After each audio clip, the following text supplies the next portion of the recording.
8 Pilipino ang kabilang sa 20 seafarers na nakakulong ngayon sa Malaysia dahil sa paglabag sa immigration laws.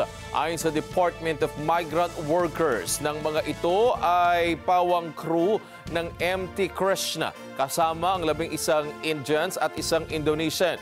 Bilang tugon naman sa direktiba ni Pangulong Bongbong Marcos, binisita agad ni Labor Attaché Jocelyn Ortega at migrant worker lawyer ang mga Pinoy na nakakulong sa isang police station sa Kota Tinggi, Malaysia.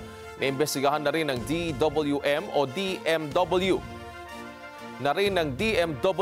Ang manning agency na siyang nag-hire sa mga Pinoy at kabilang sa aalamin kung bakit walang dokumento ang mga ito.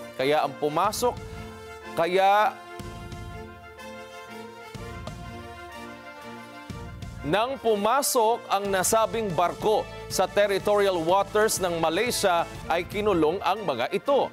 Magugunitang inakusahan ng Malaysia ang panghihimasok ng nasabing barko sa kanilang territorial waters nang walang permiso, kaya ikinulong ang crew nito. Pinatitiyak din ni PBBM sa manning agency ng 8 Pinoy na swelduhan ang mga ito kahit pa naantala ang kanilang trabaho sa barko dahil sa pagkakakulong.